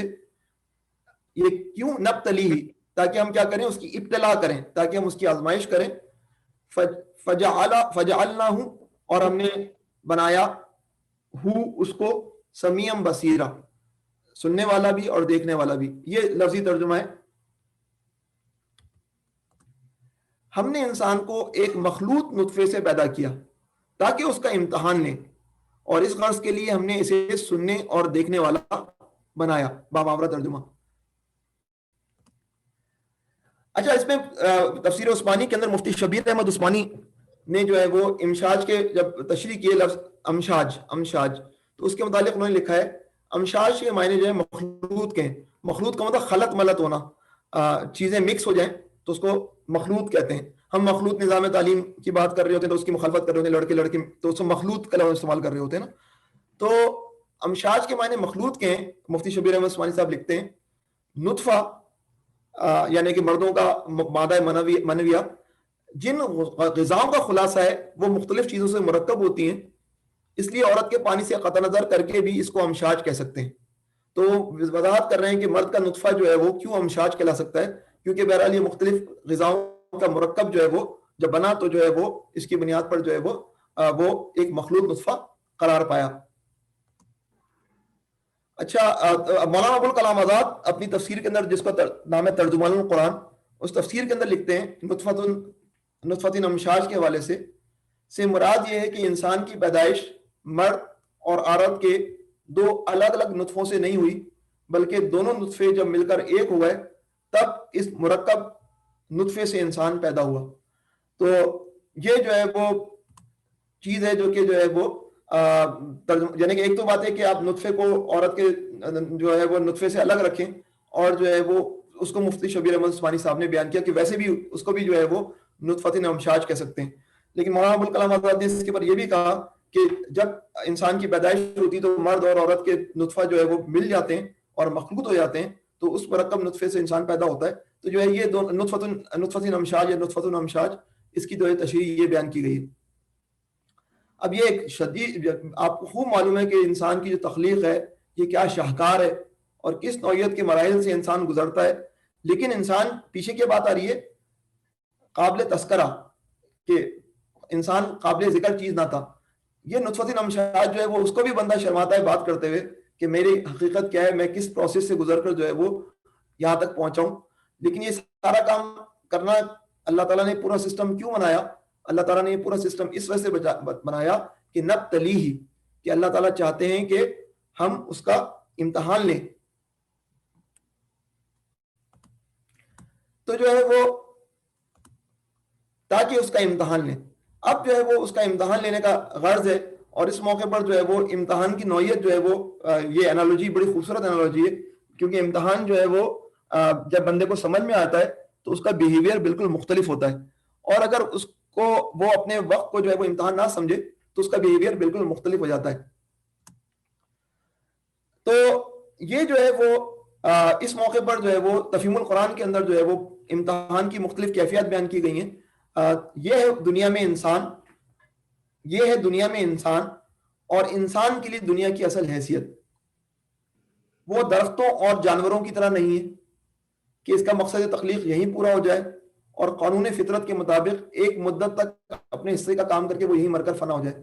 تو مولانا نے پہلی بات یہ کی کہ انسان کو اپنی پوزیشن کا ادراک ہونا چاہیے، وہ درختوں اور جانوروں کی طرح نہیں ہے کہ جو ہے وہ یا لیتنی کنتو ترابا، جب قیامت کے دن سینگ والی بکری اور بغیر سینگ والی بکری والا کا حساب کتاب ہو جائے گا، پھر دونوں کو مٹی کر دیا جائے گا، تو پھر انسان بولے کاش میں بھی جو ہے مٹی ہو جاتا۔ تو جو ہے وہ یہ جو ہے وہ انسان درختوں اور جانوروں کی طرح نہیں ہے کہ اس کا مقصد تخلیق یہیں پورا ہو جائے اور صرف ہو جائے اور پھر جو ہے ایک مدت تک اپنا کام کرنے کے بعد وہ مر کر فنا ہو جائے، نمبر ایک۔ پھر فرمایا نیز یہ دنیا اس کے لیے نہ دارالعذاب ہے، جیسا کہ راہب سمجھتے ہیں، راہب اپنے آپ کو جو ہے وہ تکلیف دیتے ہیں کہ ایک اوریجنل سین ہے، اوریجنل سین جس وجہ سے ہم پر جو ہے گناہوں کا بار ہے، ان گناہوں کے عذاب نہیں ہم بھگت لیں تاکہ جو ہے وہ اگلے جہان میں ہم جو ہے وہ کامیاب ہوں۔ تو یہ اچھا، یہ ایک منٹ میں اس کو کر لیتا ہوں، میں نے انمیوٹ کر دیا ڈاکٹر صاحب کو، میں ہر کوئی پرابلم ہاں، لیکن وہ الاؤ پارٹیسپینٹ ٹو انمیوٹ، میں اس کو بھی ختم کر رہا ہوں، ٹھیک۔ تو یہ دنیا، دوسرا فلسفہ کیا ہے؟ روحانیت کا فلسفہ ہے، جس کے اندر انسان کی یہ زندگی دنیا کی، یہ اس کو جو ہے وہ انسان اس طرح برتنا چاہتا ہے کہ اپنے پر جبر کرے، اپنے پر تشدد کرے اور اس کے نتیجے کے اندر جو ہے وہ رب کی جو ہے وہ رضا حاصل کرے، یہ بھی وجہ نہیں ہے۔ پھر اس کے بعد جو ہے وہ نہ یہ دارالجزا ہے، جیسا کہ تناسق کے قائلین سمجھتے ہیں، آواگمن کے قائلین سمجھتے ہیں۔ دارالجزا کا مطلب کیا ہے کہ اسی دنیا میں جزا مل جاتی ہے۔ اگر جو ہے وہ میں جو ہے وہ اس دنیا کے اندر بڑے برے کام کروں گا تو آواگمن کا قائل جو ہے وہ کیا کہتا ہے؟ آواگمن کا قائل کہتا ہے تم اگلے جنم میں شیطان بن جاؤ گے۔ اچھا، شیطان کے دور کے اندر میں اگر کوئی اچھی پرفارمنس دیتا ہوں تو میں انسان بن جاؤں گا، اور انسان کے طور پر میں کوئی دوسری کوئی پرفارمنس دیتا ہوں تو میں ہو سکتا ہے کوئی جو ہے وہ جانور بن جاؤں۔ یہ ساری چیزوں کا آواگمن جو ہے وہ یا تناسق کے قائلین جو ہے وہ ہندو، ایک ہفتے پہلے میرا ایک ہندو سے بات ہوئی، ہماری یونیورسٹی میں پڑھاتے ہیں، وہ بتا رہے تھے کہ ہمارا یہ عقیدہ ہے۔ اس طرح سری لنکا کا میرا ایک دوست تھا، وہی مجھے بتاتا تھا کہ ہمارے یہاں 4 لیولز ہیں، کبھی ہم اس میں سوئچ کرتے ہیں، کبھی ہم اس میں سوئچ کرتے ہیں، ایک زندگی ختم ہوتی ہے تو میں اس کو جو ہے وہ ایک ہفتے پہلے اپنے دوست کو یہ سمجھا رہا تھا کہ بھائی ایک آدمی نے 100 افراد کو قتل کیا اور ایک آدمی نے ایک فرد کو قتل کیا، اگلے جنم میں وہ ایک ہی جو ہے وہ شیطان بنے گا، کوئی حساب کتاب نہیں ہے کہ جو ہے جو زیادہ جرم کرے اس کے والے سے کیا جو ہے وہ، تو وہ خاموش ہو گیا بہرحال۔ تو اسی طرح جو ہے وہ مادہ پرست ہیں، مادہ پرستی کا فلسفہ کیا کہتا ہے؟ زندگی کو کس طرح سمجھتا ہے؟ وہ سمجھتا ہے چراگاہ ہے، تفریح گاہ ہے، ہیڈونزم، یہاں تفریح کرو، عیش کرو، اور جو ہے وہ یہاں پر جو ہے وہ اس کے بعد کچھ نہیں ہے، اس کے بعد جو ہے وہ ہم سب مٹ کر جو ہے وہ مٹی ہو جائیں گے۔ پھر ڈارون اور مارکس ہیں، ان کا جو ہے خیال ہے کہ رزم گاہ ہے، اور جو ہے وہ رزم گاہ ہے اور اس کے اندر جو ہے وہ سروائیول آف دا فٹسٹ ہے، اور جو ہے وہ سلیکشن ہے، نیچرل سلیکشن ہے، اور اس نیچرل سلیکشن کے نتیجے میں ارتقا ہو رہا ہے، اور اربوں سال کے ارتقا کے نتیجے میں انسان اب یہاں تک پہنچا ہے، اور اب اگلے ارتقائی مراحل میں نہ جانے انسان جو ہے وہ کہاں تک پہنچے گا۔ مارکس کا جو ہے وہ پھر پیروکار جو ہے وہ کسی اور طریقے سے انسانیت کو دیکھتے ہیں اور وہ رزم گاہ سمجھتے ہیں کہ مزدور اور جو ہے وہ بورژوا طبقے کی جو ہے وہ رزم گاہ ہے۔ یہ سارے تصورات ہیں جو کہ جو ہے موجود ہیں، ان تصورات کے درمیان میں جو ہے وہ اسلام کا تصور ہے نہیں، بلکہ دراصل یہ اس کے لیے ایک امتحان گاہ ہے، یہ ایگزامینیشن روم ہے، یہ دنیا ایک بڑی ایگزامینیشن روم ہے۔ یہ جو ہے وہ مولانا ابوالحسن ندوی صاحب نے ایک جگہ لکھا ہے نا، علیمیہ جو بہت بڑے اسکالر تھے، تو انہوں نے ایک جگہ لکھا ہے کہ یہ جو ابھی ہم روزہ رکھ رہے ہیں نا، یہ چھوٹا روزہ ہے اور پوری انسانی زندگی ایک بڑا روزہ ہے۔ چھوٹا روزہ اور بڑے روزے کی اصطلاح یہ جو ہے بتاتے خود جو ہے وہ بتاتے ہیں کہ جو ہے وہ روزے کے اندر ہم بہت ساری چیزوں سے بچ رہے ہوتے ہیں اگرچہ وہ حلال ہوتی ہیں، اس طرح بڑے روزے کے اندر ہمیں بہت ساری چیزوں سے بچنا ہے جو کہ اللہ تعالیٰ نے ہمیں بتایا ہے۔ تو کیا یہ سارا نظام کیا ہے؟ یہ زندگی جو پوری چل رہی ہے، یہ سسٹم جو چل رہا ہے، یہ بنیادی طور پر ایک امتحان گاہ ہے۔ پھر لکھتے ہیں وہ جس چیز کو عمر سمجھتا ہے حقیقت میں وہ امتحان کا وقت ہے جو اسے یہاں دیا گیا ہے، دنیا میں جو قوتیں اور صلاحیتیں بھی اس کو دی گئی ہیں، جن چیزوں پر بھی اس کو تصرف کے مواقع دیے گئے ہیں، جن حیثیتوں میں بھی وہ یہاں کام کر رہا ہے، اور جو تعلقات بھی اس کے اور دوسرے انسانوں کے درمیان ہیں، وہ سب اصل میں امتحان کے بے شمار پرچے ہیں. Question number 1، question number 2، question number 3، زندگی کے آخری سانس تک اس امتحان کا سلسلہ جاری ہے. نتیجہ اس کا دنیا میں نہیں نکلنا، رزلٹ اناؤنسمنٹ ابھی نہیں ہونی ہے، بلکہ آخرت میں اس کے تمام پرچوں کو جانچ کر یہ فیصلہ ہونا ہے کہ وہ فائنلی کامیاب ہوا ہے یا ناکام. یہ وہ تصور حیات ہے جو ایک مسلمان کا تصور حیات ہے. اگر انسان کا یہ تصور ہو کہ یہاں میں جو ہے وہ امتحان دے رہا ہوں، تو اس کی بڑی گاڑی، اس کے بڑے بنگلے اس کے لیے لائبلٹی ہوتے ہیں، وہ ان کو ایک امتحان سمجھتا ہے اور سمجھتا ہے کہ ان کا مجھے جو ہے وہ اس امتحانی پرچے میں مجھے کامیاب ہونا ہے. اس کے بعد اگلا حصہ ہے فجعلناہ سمیعا بصیرا. فجعلناہ سمیعا بصیرا، ہم نے انسان کو ایک مخلوط نطفے سے پیدا کیا. اس پہ ہم نے بات کر لی تاکہ اس کا امتحان لیں، اس پر ہم نے بات کر لی. لیکن یہ سارا سسٹم کرنے کے لیے اللہ تعالیٰ نے کیا کیا کہ نطفہ امشاج کو جو ہے وہ کیا کیا، کہاں تک پہنچا دیا کہ سمیعا بصیرا کر دیا. سمیعا بصیرا، اس غرض کے لیے ہم نے اسے سننے اور دیکھنے والا بنایا. اچھا، سوال یہ ہے کہ سمیع اور بصیر تو حیوان بھی ہوتے ہیں، حیوان بھی جو ہے وہ سننے کی صلاحیت رکھتا ہے، حیوان بھی دیکھنے کی صلاحیت رکھتا ہے، تو کیا آپ ان کو سمیع اور بصیر کہتے ہیں؟ نہیں، ہم ہمارے ذہن میں سماع اور بصارت کا تصور جو ہے وہ اس سے بالا تر ہے جو کہ حیوان کے اندر جو ہے وہ سننے اور دیکھنے کی صلاحیت سے نظر آتا ہے. تو ہم حیوان کے لیے سمیع اور بصیر کا لفظ استعمال نہیں کرتے. تو بنیادی طور پہ تو علم کے حصول کے ذرائع ہیں، ہماری سینسز ہیں، اور ان سینسز کے اندر 5 سینسز جو ہیں ان میں سے 2 سینسز کا یہاں تذکرہ ہو رہا ہے، کیونکہ وہ سینس، وہ حواس جو ہیں وہ سب سے اہم ہیں علم کے حصول کے لیے، یعنی کہ دیکھنے کی صلاحیت اور سننے کی صلاحیت. باقی ٹچ کرنے کی صلاحیت یا سونگنے کی صلاحیت یہ بہرحال علم کے حصول کے منبع تو ہیں، ماخذ تو ہیں، لیکن بیسک ماخذ جو ہیں وہ ہدایت کے لیے، ہدایت والے علم کے حصول کے لیے وہ سمیع بصیرہ ہیں، کہ سماعت اور بصارت. اچھا، اب بنیادی طور پر بیک اینڈ پہ کیا ہے؟ Data in 5 in put devices کے ذریعے آ رہا ہے. 5 کون کون سی ان پٹ ڈیوائسز ہیں؟ آئی جو بصارت کے لیے ہے، ایئر جو سماعت کے لیے ہے، نوز جو سونگنے کے لیے ہے، اسکن جو ٹچ کے لیے ہے، اور کون سی سماعت ہے بھائی، اور کون سی سینس ہے 5ویں؟ اچھا، میں نے ابھی سب کو میوٹ بھی کیا ہوا ہے، میرے ذہن میں آئے گی تو بتا دوں گا. تو اور پھر ذائقہ ٹنگ، تو جو ہے وہ جو ہے یہ ساری کی ساری ان پٹ ڈیوائسز ہیں. یہ ہماری جس طرح کمپیوٹر کے ان پٹ ڈیوائسز جو ہے وہ ماؤس ہے، کی بورڈ ہے، اس طرح ہماری 5 جو ہے وہ ان پٹ ڈیوائسز یہ ہیں.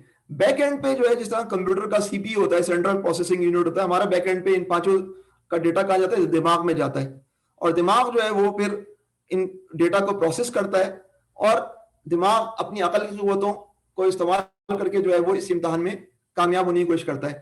گویا علم اور عقل یہ دونوں جو ہے میدان میں پڑتی ہیں تاکہ جو ہے وہ اس امتحان کے اندر جو ہے وہ کامیابی حاصل کی جائے. تو اب صورتحال یہ ہے کہ یہ فیکلٹیز موجود ہیں، علم کی فیکلٹی اور عقل کی فیکلٹی، جو کہ ڈیٹا حاصل کر رہی ہیں سماعت سے، بصارت سے، اور جو ہے وہ لیکن اب 2 قسم کے رویے آ سکتے ہیں. یا تو انسان جو ہے بالکل جو ہے وہ غلط نظریہ اپنائے، غلط طرز حیات کو اپنائے، غلط خدا کو بتوں کے آگے سر جھکائے، شرک کرے، کفر کرے، تو یہ بد عملی کا زمرہ آ جاتا ہے. انسان جو ہے بجائے اس کے کہ علم اور عقل کی قوتوں کو مثبت لیتا ہے، وہ منفی ذرائع میں استعمال کر رہا ہے اور بد عملی کر رہا ہے. اور بعض دفعہ جو ہے وہ اپنی ان ذرائع کو استعمال ہی نہیں کرتا اور بے عملی کا جو ہے وہ ثبوت دیتا ہے، جہاں اسے عمل کرنا ہے وہاں وہ کوئی عمل نہیں کرتا. تو اب ہم یہ بات کر رہے تھے کہ جو ہے وہ ایک سمیع بصیرہ ایک بڑی فیکلٹی ہے جس کے ذریعے جو ہے وہ انسان کو امتحان کے جو زندگی کا امتحان ہے اس میں کامیابی حاصل ہو سکتی ہے اگر وہ ان کا مثبت اور صحیح استعمال کرے. لیکن سوال یہ پیدا ہوتا ہے کیا کوئی اندھا آدمی یا بہرا آدمی جس کے جو نہ دیکھ سکتا ہے نہ وہ سن سکتا ہے، کیا وہ اس آیت کے نتیجے میں امتحان سے مستثنا ہے کہ نہیں؟ یہاں پر بحث ہوتی ہے مکلف کون ہے، کس کو تکلیف ہے کہ وہ جو ہے وہ اللہ تعالیٰ کے اس امتحان کے اندر جو ہے وہ پاس ہونے کے لیے کیا یہ بھی یوں سمجھیں کہ ایگزام دینے والا ہے کہ نہیں ہے. تو بہرحال اندھا ہے اور بہرا ہے، لیکن اس کو جو ہے وہ اللہ نے ہدایت دے دی ہے. وہ مسلمان گھرانے میں پیدا ہوا ہے، کسی ذریعے بریل سے یا کسی سسٹم کے ذریعے اس کو جو ہے وہ علم ہو گیا اور وہ اپنے عقل کے نتیجے کے اندر اس نتیجے پہنچ گیا کہ وہ جو ہے وہ اللہ سبحانہ و تعالیٰ ایک ہے، اسلام دین حق ہے، محمد صلی اللہ علیہ وسلم اللہ کے رسول ہیں. تو وہ بھی جو ہے وہ اس امتحان کے اندر جو ہے وہ ذمہ دار ہے، مسئول ہے، وہ بھی مکلف ہے. تو ضروری نہیں ہے کہ سمیع بصیرہ اگر نہیں ہے تو وہ جو ہے وہ، کیونکہ اس کے پاس علم ہے، اس کے پاس عقل ہے، تو پھر بھی جو ہے وہ اس امتحان کے اندر وہ جو ہے وہ اٹیمپٹ کرے گا پرچہ امتحان کو. تاہم کچھ اور باتیں وہ میں آگے عرض کروں گا جو کہ جو ہے وہ ان لوگوں کو فوائد دیں گی، یعنی کہ بہرے آدمی کو. اب تک ہم نے کیا پڑھا ہے؟ پہلے اللہ تعالیٰ نے انسان کو اس کی حیثیت دلائی کہ تم ایک طویل زمانے کے اندر تم تو کوئی قابل ذکر چیز ہی نہیں تھے، اور پھر جو ہے وہ بتایا کہ تم حقیقت کیا ہے کہ تم تو نطفۃ امشاج، ایک مخلوق نطفے سے پیدا کیے گئے ہو، اور مقصد کیا ہے تمہارے اس تخلیق کا کہ تمہارا امتحان ہم لیں، اور اس کے لیے ہم نے تمہیں کیا بنایا ہے؟ سمیع بصیرہ بنایا ہے. تو اگر کسی کو اس موقع پر کوئی بات کرنی ہو آیت نمبر 1 اور آیت نمبر 2 کے حساب سے، ورنہ ہم آیت نمبر 3 پہ چلیں گے. میں تھوڑا مجھے کوئی ریسٹ مل جائے، اگر کسی کو ریزنٹ کرنا ہے تو ریزنٹ کر کے. صاحب پوچھنا چاہیں یا کوئی اضافہ کرنا چاہیں تو ہینڈ ریز کر دیں.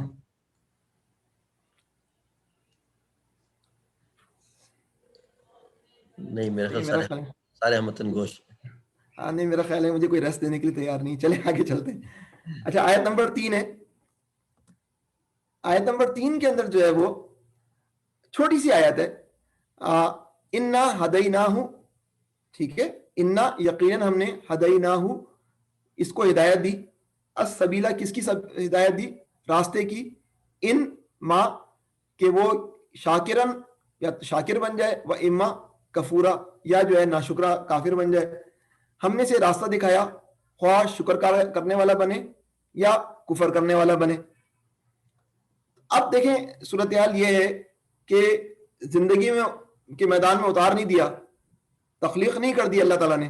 اللہ تعالیٰ نے کہا کہ تم امتحان دے رہے ہو، تو اس امتحان کے حوالے سے گائیڈ لائنز، اس امتحان کے پرچے میں کامیابی کے حوالے سے تمہیں ہدایت ہم دیں گے اور ہم دے رہے ہیں. اب تم اس ہدایت سے مستفید ہو، اس ہدایت سے جو ہے وہ فائدہ اٹھاؤ. اس موقع پر، اس موضوع پر بھی مولانا مودودی نے تفہیم القرآن میں بہت خوب لکھا ہے.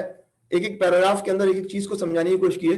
انہوں نے لکھا کہ اس کو میں نے ڈائیگرام بنا دی نا، ڈائیگرام بنا کر جو ہے آپ کے سامنے پیش کیا ہے. انہوں نے بتایا کہ جو ہے وہ علم و عقل، جیسے کہ ہم نے پچھلی آیت میں پڑھا، یہ تو موجود ہیں. علم و عقل کے علاوہ بھی انسان کے اندر ایک اخلاقی حس ہے، ایک سینس ہے کہ بندہ جانتا ہے کہ یہ کام جو ہے وہ صحیح نہیں ہے، یہ کام اگر میں کر رہا ہوں تو یہ میں غلط کر رہا ہوں. یہ اخلاقی حس جو ہے وہ جس کے اندر جو ہے وہ انسان جو ہے وہ کسی چیز کے متعلق خود جانتا ہے. مثلا اس کے اندر فطری طور پر شرم ہے. جاپان کے اندر جب میں تھا، مجھے یاد ہے اچھی طرح کہ جاپان کے اندر جو ہے وہ گرم چشمے بہت ہوتے ہیں. تو گرم چشموں کے اندر جو ہے وہ جاپانی جو ہے وہ کیا کرتے ہیں؟ نہاتے ہیں. اچھا، نہاتے ہیں تو بالکل سارے کپڑے اتار دیتے ہیں. تو ہمارے جو ہے وہ دوست تھے نو مسلم، احمد مائنو، وہ اپنی ایک درس دے رہے تھے، میں ان کے درس کے اندر شریک تھا. تو بتا رہے تھے کہ جو ہے وہ جب جو ہے وہ یہ کپڑے اتارتے تھے تو مجھے کبھی پسند نہیں آیا کہ یہ کپڑے اتارنے کا بالکل جو ہے وہ کپڑوں سے محروم ہو کر جو ہے وہ میں چاہتا تھا کوئی اکیلا پن ہو، سب کے سامنے ننگا نہ ہوا جائے. میں چاہتا تھا کہ جو ہے وہ ایک پرائیویسی رہے. تو یہ انسان کا حس ہوتی ہے کہ جو ہے وہ یہ چیز جو ہے وہ صحیح ہے، اور یہ چیز انسان کے اندر فطری شرم و حیا کا جذبہ، اس طرح کی چیزیں. اس کو جو ہے انسان کو جو ہے وہ زبردستی جو ہے وہ ایک غیر محسوس انداز میں شیاطین جو ہے وہ اس کو جو ہے وہ اس سسٹم کو غیر فطری بنا دیتے ہیں، اور جو ہے وہ بے حیائی کے سسٹم کو جو ہے فطری بنا کر جو ہے پیش کرتے ہیں. پھر جو ہے وہ دوسری چیز جو ہے وہ انسان کا ضمیر ہے. انسان کا ضمیر جو ہے وہ اس کو ٹوکتا ہے اور جو ہے اس کو یہ کہتا ہے کہ بندے یہ کام جو ہے تجھ سے غلط ہو گیا ہے. اس کے لیے نفس لوامہ کی اصطلاح بھی ہے، اور جو ہے نفس لوامہ ملامت کرنے والا نفس، کہ یہ کام جو ہے وہ ایک تو نفس امارہ ہے، اور نفس امارہ کے اندر جو ہے وہ ہر وقت نفس جو ہے وہ کیا بنا ہوا ہے؟ امر کر رہا ہے. یہ کام، یہ آئس کریم کھا لوں، یہ کام کر لوں، یہ کر لوں، یوں پیسہ کما لوں، یوں پیسہ بنا لوں. نفس امارہ کو جو تربیت دی جاتی ہے، اس کا تزکیہ ہوتا ہے، تو وہ نفس لوامہ کے مرحلے پہ آتا ہے. اور نفس لوامہ جو ہے وہ چیزوں کو دیکھ رہا ہوتا ہے، ارے یہ مجھ سے کیا ہو گیا، یہ مجھ سے کیا غلطی ہو گئی، اس پر وہ استغفار طلب کرتا ہے، اس کے وہ توبہ کی طرف گامزن ہوتا ہے. تو انسان کے اندر ایک چیز ضمیر بھی موجود ہے. اس ضمیر کی بنیاد پر جو ہے وہ اپنے پیچھے کی غلطیوں کے حوالے سے سوچ رہا ہوتا ہے کہ یہ کیا کر دیا میں نے. پھر اس کے بعد جو ہے وہ آفاق و انفس کی نشانیاں یہ پے در پہ انسان کے سامنے آ رہی ہوتی ہیں. انسان جو ہے ان پر غور کرے نہ کرے انسان کے اپنے اوپر ہے. لیکن جو ہے وہ سورج جو ہے روز طلوع ہو رہا ہے، ایک زبردست قسم کا منظر ہوتا ہے. جب سورج غروب ہو رہا ہوتا ہے تو خود ایک جو ہے وہ توجہ طلب جو ہے وہ چیز ہوتی ہے کہ اتنی بڑی مخلوق جو ہے وہ آنکھوں سے غائب ہو رہی ہے. چاند، آفاق کے اندر طرح طرح کی چیزیں ہیں جو کہ انسان کو جو ہے اس بات کا احساس دلاتی ہیں کہ یقیناً ان چیزوں کا بنانے والا ہے. پھر ہمارے نفسوں کے اندر انسان جانتا ہے کہ جو ہے وہ اس کے ساتھ کیا بیت رہی ہے اور وہ کس طرح کا بے بس جو ہے وہ مخلوق ہے. یہ آفاق اور انفس کی نشانیاں جو ہے وہ پھر عقل، علم اور عقل کی فیکلٹیز ان کو استعمال کرتی ہیں اور ہدایت تک پہنچنے کی کوشش کرتی ہیں. پھر انسانی اور تاریخی تجربات ہوتے ہیں، ایکسپیرینسز ہوتے ہیں. انسان دیکھتا ہے کہ فلاں قوم جو ہے وہ اتنی عروج پڑتی، پھر یہ کہاں سے کہاں گری، یہ عاد تھے، یہ سمود تھے، اور یہ جو ہے وہ فلاں قوم تھی، یہ موہنجو تھا. پھر انسان کے اپنے معاملات ہوتے ہیں. انسان دیکھتا ہے کہ ایک آدمی بہت زیادہ جو ہے وہ متکبر تھا، اس کا انجام کس طرح کا ہوا. یہ سارے تجربات اس کو جو ہے وہ اس طرف توجہ دلاتے ہیں کہ یہ زندگی جو ہے اس کی حقیقت کچھ بھی نہیں ہے. اور پھر جو ہے وہ دیکھتا ہے، وہ بذات خود ریشنلائز کرتا ہے. وہ دیکھتا ہے کہ کہیں نہ کہیں تو انصاف ہونا چاہیے. یہ کیا ہو رہا ہے کہ ایک آدمی جو ہے وہ ظلم پہ ظلم کیا جا رہا ہے اور پھر جو ہے وہ گارڈ آف آنر کے ساتھ جو ہے وہ بہترین طریقے سے دفن ہو جاتا ہے، اسے کچھ نہیں ہوتا. کہیں نہ کہیں تو اس کا حساب کتاب ہونا چاہیے. تو اگلا مرحلہ ہے عقل و فطرت کے حکم کا. حکم یہ ہے کہ انصاف کہیں نہ کہیں ہونا چاہیے. تو اس کے نتیجے میں وہ سوچتا ہے کہ یہ پورا نظام جو ہے وہ یہ نامکمل نظام ہے، یقیناً کوئی اگلا سسٹم جو ہے وہ آنے والا ہے.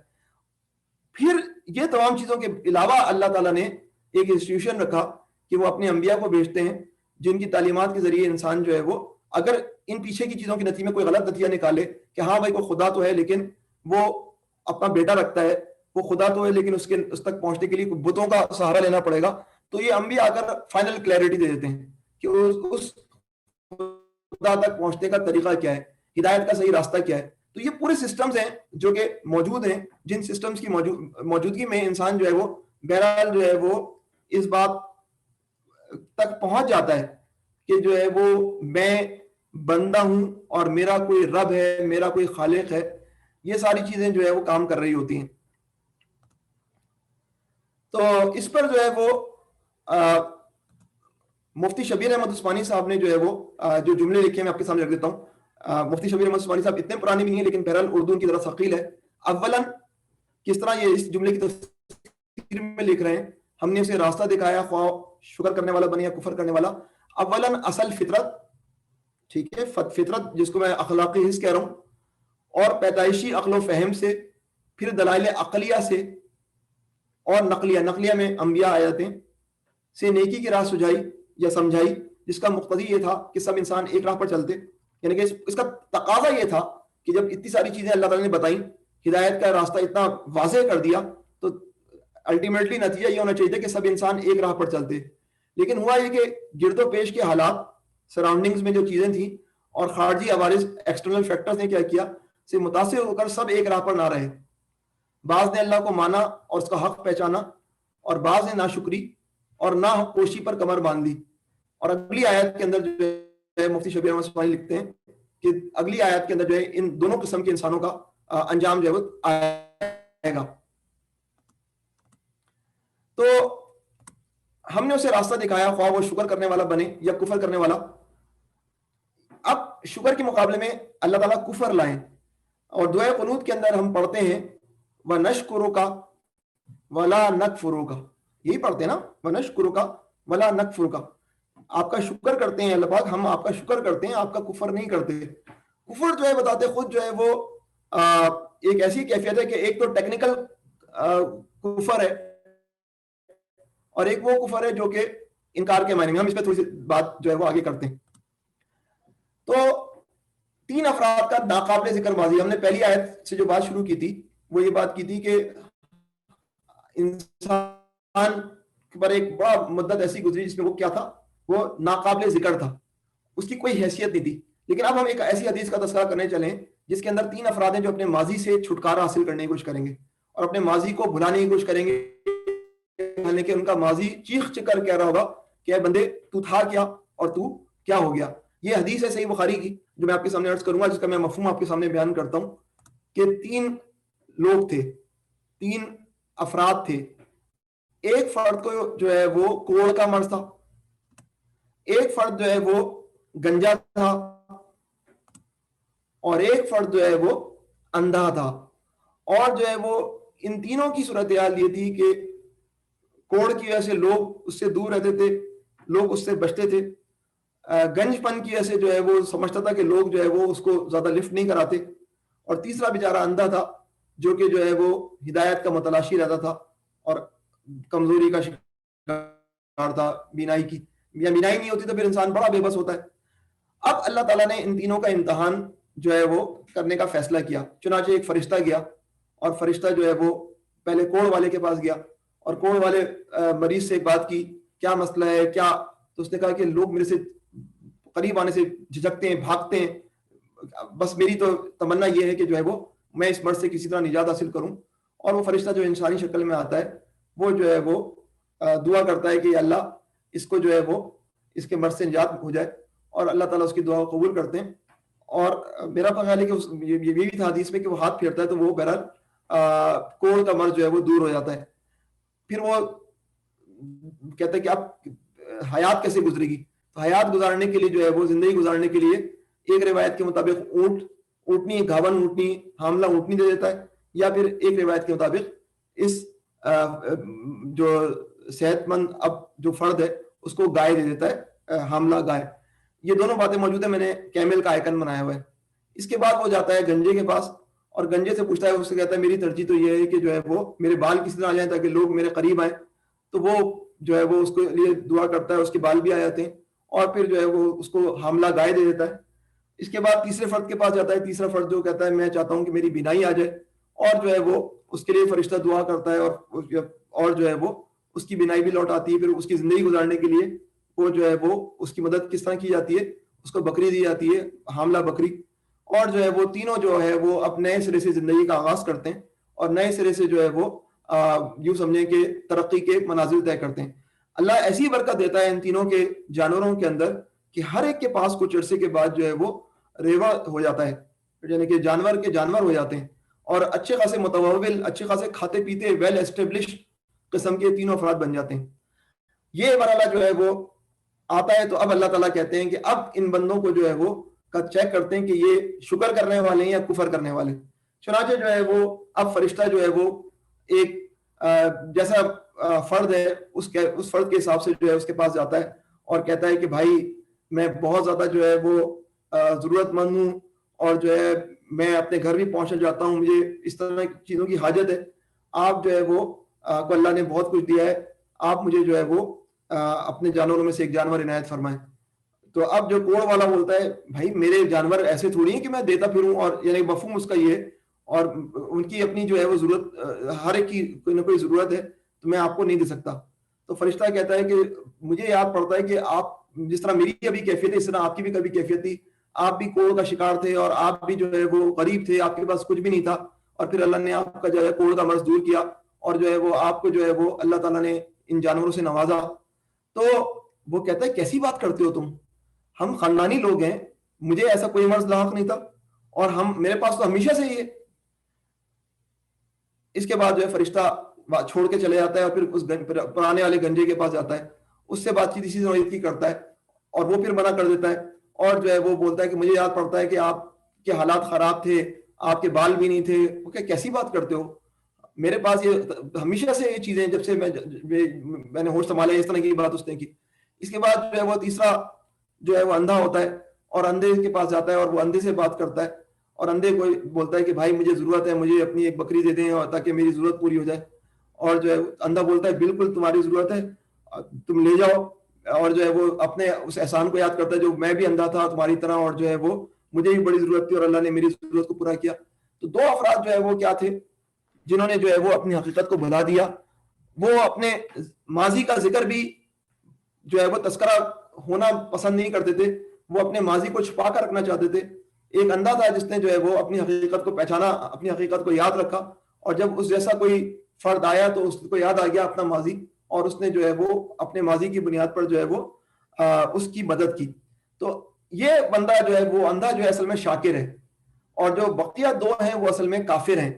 اس نعمت کی انہوں نے ناشکری کی، ان نعمتوں کو پہ ان کی ذمہ داری تھی کہ جب ان کے پاس کوئی مستحق آئے، کوئی محتاج آئے تو وہ ان کی مدد کرنے کی کوشش کریں۔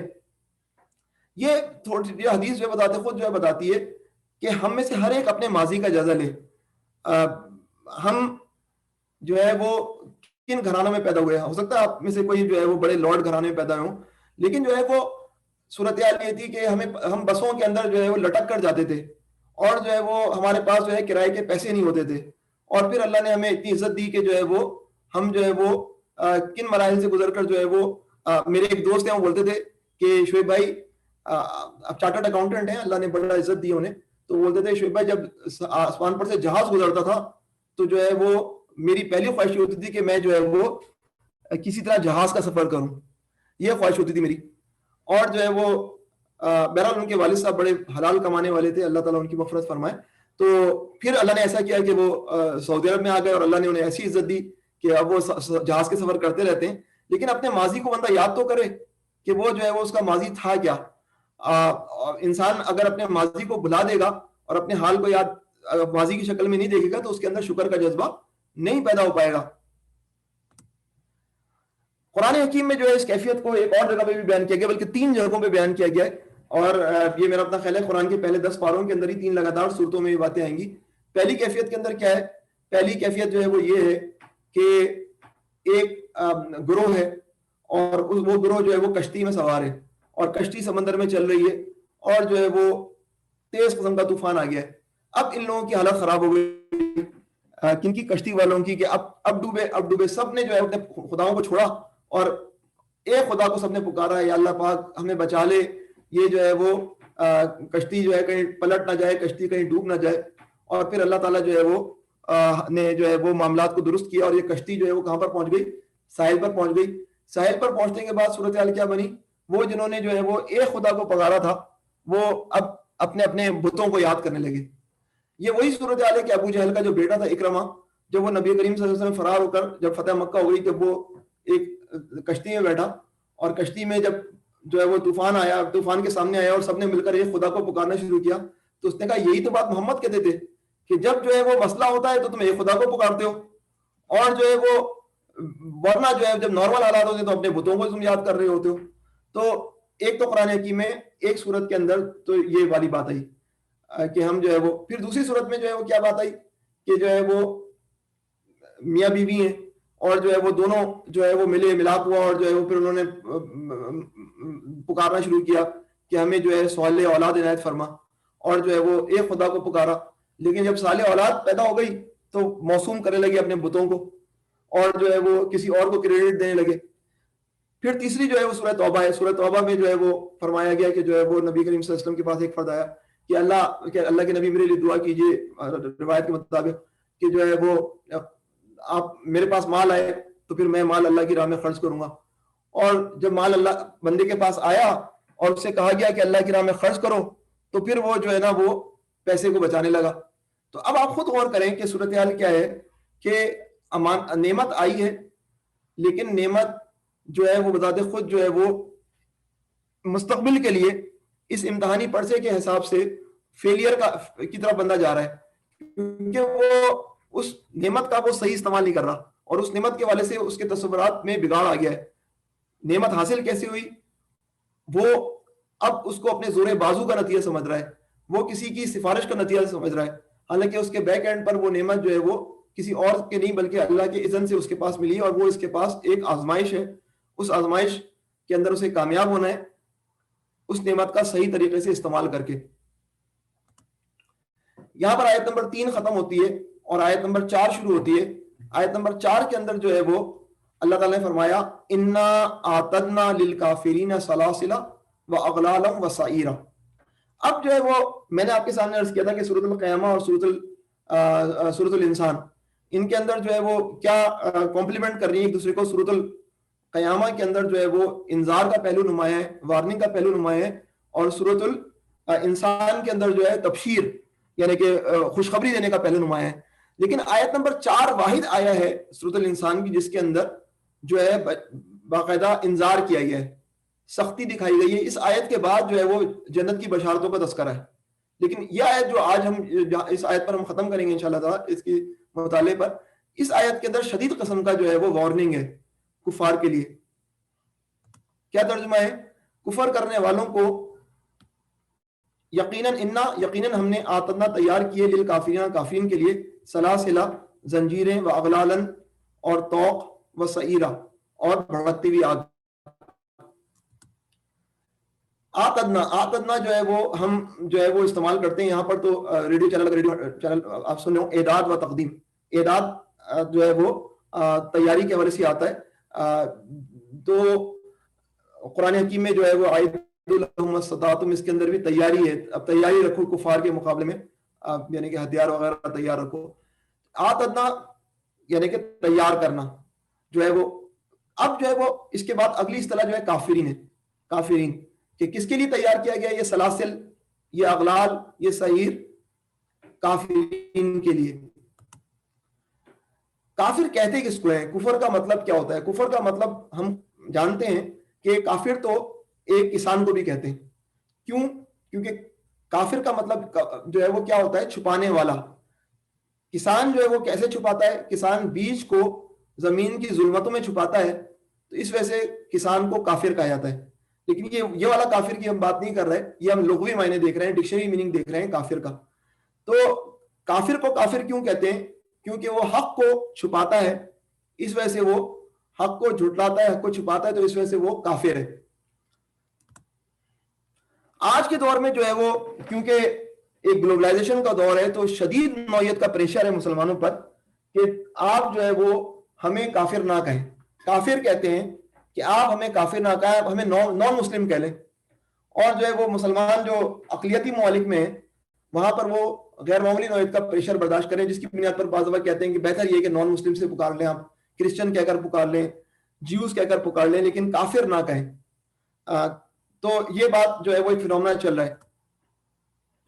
یہ جو کافروں کو کافر نہ کہنے کا پریشر ہے، اس کی بنیاد پر جو ہے وہ انسان جو ہے وہ محتاط جملے استعمال کر رہا ہے. لیکن میں اس کے متعلق مزید وضاحت کروں گا، لیکن اس سے پہلے میں بر صغیر کے ایک مشہور عالم ہے مولانا خالد سیف اللہ رحمانی، ان کی جو کتاب ہے اسلام اور جدید فکری مسائل، اس کے اندر اس مسئلے پہ بات کی گئی ہے.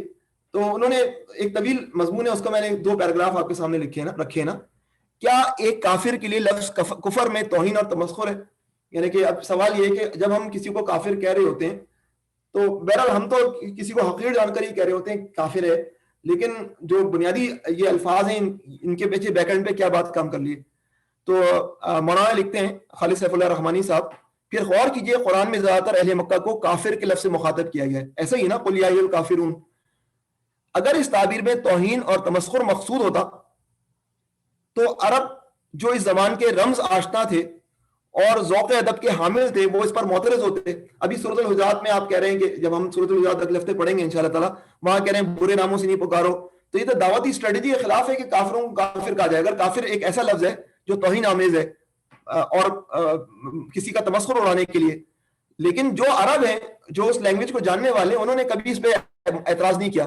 لیکن اہل مکہ کی طرف سے کوئی ایسا احتجاج سامنے نہیں آیا، بلکہ خود غیر مسلم اپنے کافر ہونے کا اقرار اور اعتراف کرتے تھے اور کہتے تھے کہ تم جو پیغام لے کر آئے ہو ہم اس سے نفرت کرتے ہیں. انا بما ارسلتم بہ کافرون، جو تم لے کر آئے ہم اس کے کافر ہیں. تو نبی کریم صلی اللہ علیہ وسلم کے دور میں کافر ان معنوں میں استعمال نہیں ہوتا تھا جن معنوں میں آج کے جو ہے وہ کفار جو ہیں اس کو لے رہے ہیں. بھائی آپ اسلام کا کفر کر رہے ہیں نا، آپ اسلام کو ریجیکٹ کر رہے ہیں تو آپ کافر ہیں. لیکن نہیں، کافر ہمیں نہیں کہو، ہمیں نان مسلم کہو. عجیب بات یہ ہے کہ اس وقت اسلام کے خلاف مغربی میڈیا اور سنگھ پریوار نے جو بے جا شورش شروع کر رکھی ہے وہ ایک ایسی تیز آندھی کی طرح ہے کہ اس میں اڑنے والے خس و خاشاک کو بھی لوگوں نے گل و ثمر سمجھ کر رکھا ہے، اور دنیا آنکھ بند کر اس پر آمین کہتی ہے. یہ بھی سنگ پریوار کا مطلب ہے بی جے پی اور یہ تمام جو ہندو تنظیمیں ہیں انڈیا کے اندر. سنگ پریوار کے لوگ تو اپنے تعصب اور جہالت میں اس قسم کی بے معنی باتیں کرتے ہی رہتے ہیں. پچھلے دنوں ممبئی کی ایک عدالت کا جو فیصلہ سامنے آیا وہ نہایت حیرت کا باعث ہے کہ اس لفظ کے اصل معنی اور مقصود کو سمجھے اور اس کی مناسب تحقیق کیے بغیر اس کو توہین آمیز اور نفرت انگیز تعبیر قرار دے دیا گیا. تو گویا کہ ممبئی کی عدالت نے کیا کہا کہ لفظ کافر آپ کسی کو نہیں کہہ سکتے, یہ توہین آمیز ہے, یہ نفرت انگیز ہے. کسی مسلمان کو کافر کہنا تو یقیناً اس کی توہین ہے. اگر آپ کسی مسلمان کو کافر کہیں, مولانا لکھتے ہیں, تو یقیناً اس کی توہین ہے, کیونکہ اس دعوی اسلام کو جھٹلانے کے مترادف ہے. لیکن جو شخص مسلمان نہ ہو اس کو کافر کہنا ایک سچائی کا اظہار ہے, نہ کہ توہین. تو یہ صورتحال ہے کہ جو ہے وہ کافر جو ہے وہ آج کل استعمال کرنا بھی جو جس طرح یہ جہنم کا استعمال کرنا ایک مشکل بنا ہوا ہے. سیکولر کہتے ہیں, میں نے پچھلی سورہ نوح کے اندر ہی بتایا تھا کہ عیسائیوں نے تو جہنم کے باپ کو ہی لپیٹ دیا کہ جہنم وہنم کچھ چیز نہیں ہے. تو پریشر بہت زیادہ ہے جدید دنیا کا مذہبی لوگوں پر. تو کفر کرنے والوں کے لیے ہم نے کیا زنجیریں اور توق اور بھڑکتی ہوئی آگ مہیا کر رکھی ہے. دیکھیں ایک چیز ہے, لیکن اب اس آیت کے اندر تو کافر کا لفظ جو بتا رہا ہے وہ یہی ہے کہ ان کا انجام بہت برا ہے, ان کے لیے زنجیریں ہیں, ان کے لیے توق ہے اور بھڑکتی ہوئی آگ ہے. تو یہاں سے وہ چیز نکلتی ہے کہ کون سا آدمی جو ہے وہ کافر ہے, کون آدمی کافر نہیں ہے. ٹیکنیکلی تو تمام نان مسلم کافر ہیں, ٹیکنیکلی تو تمام نان مسلم کافر ہیں. لیکن یہ والی آیت جو ہے وہ انا اعتدنا للکافرین سلاسل واغلالا وسعیرا, اس کے اندر کون سا والا کافر ہے جو کہ جس کے لیے زنجیریں اور توق اور بھڑکتی ہوئی آگ مہیا کر رکھی ہے. اس کے لیے ہمارے پاس پیچھے کی کتابوں کے اندر ایک لفظ ہے اتمام حجت, کہ وہ آدمی جس کے پر اتمام حجت ہو گئی ہو کہ اس تک دعوت پہنچ گئی ہو اور وہ پھر اس نے تکذیب کی ہو, تو وہ جو ہے وہ ان چیزوں کا مستحق ہوتا ہے. اس تناظر میں یہ میں آپ کے سامنے کچھ حدیثیں آپ کے سامنے رکھتا ہوں کہ یہ جو ہے وہ سیدنا اسود نے رسول اللہ صلی اللہ علیہ وسلم نے روایت کیا کہ آپ صلی اللہ علیہ وسلم نے فرمایا کہ 4 اشخاص بروز قیامت حجتیں پیش کریں گے. 4 افراد بروز قیامت حجتیں پیش کریں گے. ایک بہرا, احمق, بوڑھا اور زمانہ فترہ جو 2 انبیاء کے درمیان وقفے میں فوت ہونے والا جو شخص جو اس دور کے اندر رب. تو یہ 4 قسم کے افراد ہیں. یہ لوگ جو ہے قیامت کے دن اللہ کے آگے حجتیں پیش کریں گے. بہرا کہے گا, بہرا شخص تو وہ عرض کرے گا پروردگار اسلام آیا اور میں کچھ سنتا نہیں تھا. احمق وہ عرض کرے گا پروردگار اسلام آیا جبکہ مجھ پر بچے جو ہے وہ مینگنیاں پھینکتے تھے. برا شخص وہ عرض کرے گا پروردگار اسلام آیا تو مجھے عقل نہیں تھی, میری یاداشت ختم ہو چکی تھی. رہا وہ شخص جو زمانے فترہ میں وفات پا گیا تھا, وہ عرض کرے گا پروردگار میرے سامنے تیرا کوئی رسول نہیں آیا. تو یہ چاروں بولیں گے کہ آپ اب ہمارے حوالے سے آپ کوئی جہنم کا فیصلہ کر ہی نہیں سکتے, ہم سب کے ساتھ یہ مسائل ہم پر تو اتمام حجت ہی نہیں ہوئی ہے. تو اللہ تعالیٰ ان سے پختہ عہد لیں گے کہ وہ اس کی اطاعت کریں گے. پھر اللہ تعالیٰ ان کے پاس ایک قاصد بھیجیں گے اور اس قاصد کو کہیں گے کہ انہیں جہنم میں داخل کرو. کیا فیصلہ ہے اللہ کی طرف سے کہ ان کو جہنم میں داخل کرو. فرمایا اس ذات کی قسم جس کے ہاتھ میں میری جان ہے, اگر وہ اس میں داخل ہوتے تو وہ ان پر سلامتی والی ٹھنڈی ہو جاتی. تو اب امتحان کیا ہو رہا ہے کہ اس موقع پر کیا یہ لوگ اللہ کا جو ہے وہ حکم مانیں گے کہ نہیں. چنانچہ اگلی حدیث میں ایسی کچھ باتیں آئے گی. ابو رافع نے سیدنا ابو ہریرہ سے جو ہے وہ فرمایا, کسی روایت کیا کہ پس جو اس میں داخل ہو جائے گا اس پر سلامتی اور ٹھنڈک ہوگی, اور جو اس میں داخل نہیں ہوگا اسے اس کی طرف دھکیل دیا جائے گا, یعنی کہ اسے اب وہ جہنم کا سامنا کرنا پڑے گا جو کہ گرم والی جہنم ہوگی. سیدنا ابو ہریرہ نے رسول اللہ صلی اللہ علیہ وسلم نے روایت کیا کہ آپ صلی اللہ علیہ وسلم نے فرمایا 4 چیزیں ہیں وہ سب حجت اور عذر کے ساتھ اللہ پر دلالت کرتی ہیں. ایک وہ آدمی جو انبیاء کی نبوت کے درمیانی مدت میں وفات پا گیا, ایک وہ آدمی جو بڑھاپے میں فوت ہوا, دیوانہ شخص اور بہرا اور گونگا شخص. تو اللہ انہیں فرمائے گا میں تمہاری طرف ایک قاصد بھیجنے والا ہوں, اس کی اطاعت کرنا. بس وہ ان کے پاس آئے گا تو وہ ان کے لیے آگ بھڑکائے گا اور پھر وہ کہے گا کہ اس میں داخل ہو جاؤ. جو اس میں داخل ہو جائے گا تو اس پر ٹھنڈک اور سلامتی والی بن جائے گی, جو اس میں داخل نہیں ہوگا اس پر عذاب کا حکم ثابت ہو جائے گا.